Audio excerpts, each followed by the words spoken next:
première édition des entretiens du Centre d'études Jacques Georgin. Pour cette édition inaugurale, nous accueillons un invité de premier plan. Il s'agit du juge honoraire Michel Claise. Michel Claise, bonjour. Bonjour. Michel Claise, pourriez-vous vous présenter succinctement? Succinctement, études de droit. Avant ça, les études primaires et secondaires, un peu comme tout le monde, dans un quartier à Anderlecht, où j'étais élevé par mes grands-parents, boulanger-pâtissier, ce qui m'a fort sensibilisé à tout ce qui est classe moyenne et auquel je suis particulièrement attaché. Donc études de droit, j'ai fini à l'ULB, et puis après le barreau, pendant 20 ans. Au barreau, j'ai eu le plaisir de développer un très beau cabinet, mais aussi de m'intéresser à la vie du barreau. J'étais président de la conférence du jeune barreau. J'étais aussi membre du Conseil de l'Ordre, et puis la magistrature, un peu comme une surprise, parce que ce n'est pas moi qui me suis inscrit à l'examen de cette magistrature, c'était mon épouse qui, à l'époque, nous avons divorcé, mais en tout cas, là, elle m'avait inscrit à l'examen de la magistrature en me disant « Vas-y, prouve-moi que tu es capable de le réussir ». Je l'ai réussi, c'est de leur poser la question « Allais-je rejoindre la magistrature ?» Je m'étais imaginé, génial, je vais donc occuper une chambre civile, c'est une de mes spécialités, et finalement, on est venu me chercher en disant « Mais comme tu connais bien l'économie, on va te mettre à l'instruction, juge d'instruction », alors que je n'avais pas beaucoup fait de droit pénal, à l'instruction financière. Oui, ça j'y connaissais quelque chose, et pendant 23 ans et demi, j'ai exercé ce métier, et j'ai terminé aussi juge européen, c'était une des fonctions. En dehors de ça, écoutez, je m'occupe de plein de choses, puisque j'étais en enseignement, donc j'enseigne à l'ICHEC, je suis conférencier invité à Solvay, et d'autres universités, dont en France, à l'université Paul Cézanne, à Aix-en-Provence, à Strasbourg également. Et j'ai participé à des programmes internationaux dans le cadre de Tax Crimes Meeting à La Haye, la rencontre de toutes les administrations fiscales d'Europe. Et bien entendu, je continue toujours ce combat contre la criminalité financière. Je suis le président du Centre d'études de droit pénal européen, qui vise essentiellement la lutte contre la criminalité financière. Et puis voilà, je suis romancier aussi, 14 romans, un essai, un deuxième qui vient, etc. Alors Michel Claise, une carrière au service de la loi, tant en tant qu'avocat qu'en tant que magistrat. Un pari qui s'avère finalement réussi puisque vous étiez le plus redouté de nos magistrats lorsque vous étiez actif, vous êtes retraité depuis peu. À travers l'actualité, aujourd'hui, nous assistons à l'expression d'une criminalité décomplexée, et cela de manière galopante, tant au niveau fédéral que régional. Les récentes fusillades survenues en région bruxelloise l'ont démontré tout récemment. Parallèlement à ce phénomène social, nous observons une érosion, pour ne pas dire un affaissement de certains pans de notre démocratie.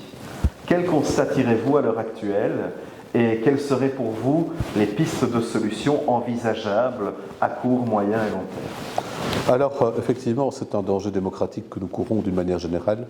La démocratie, oui, écoutez, c'est un mot finalement qui rassemble toutes les valeurs, en tout cas je dirais nos valeurs.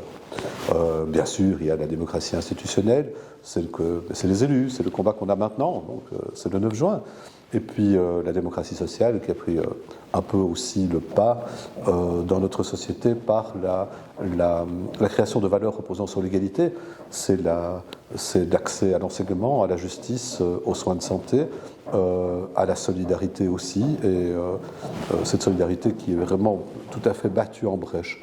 Donc c'est difficile la société que nous vivons parce que on assiste à une série de phénomènes impactants et dont les conséquences finalement on va les retrouver dans les rues. C'est tout simplement parce que vous avez des narcotrafiquants qui sont en train de se tirer dessus pour des questions de territoire. À partir de ce moment-là, peut-on estimer que cette société que nous vivons va en subir d'autres conséquences?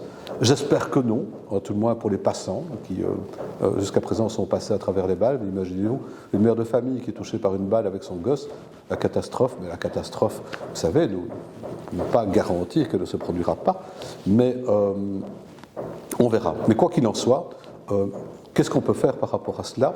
Eh bien, par rapport aux organisations criminelles, parce que finalement, ce qui se passe dans les rues, ça n'est jamais que les petites conséquences de la puissance criminelle des narcotrafiquants. Un effet boule de neige, effectivement. Un effet boule de neige. Une série, je dirais, de désinvestissement, peut-être de laisser aller, une forme aussi de pourrissement, en toute connaissance de cause, d'une situation qui risquait tôt ou tard de dégénérer. Oui, d'autant que nous, les professionnels luttant contre les organisations criminelles par la voie financière, on avait tiré la sonnette d'alarme à de très nombreuses reprises il y a des années. On avait même dit que ça allait arriver. C'est arrivé. Mais que voulez-vous, hein, on n'a toujours pas, une écoute que nous souhaiterions efficace.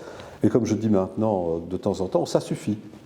Maintenant, il faut prendre les choses en main, parce que, en citant le cas des narcotrafiquants, qui représentent véritablement un danger, il y a, outre cela, un danger dans les rues, il y a un danger financier également, parce que ces organisations criminelles sont omnipotentes sur le plan tout simplement du produit criminel financier blanchi, sur le plan de la corruption qu'ils pratiquent, mais en même temps, vous devez ajouter toute une série d'autres criminalités, les atteintes à l'environnement, par le trafic de déchets et le trafic de faune, le troisième produit financier criminel au monde, d'après les Nations Unies, la cybercriminalité qui nous démolit mais entièrement notre vie privée, mais aussi qui représente un danger pour les individus, mais les entreprises sont évidemment totalement impactées par un phénomène qui nous échappe.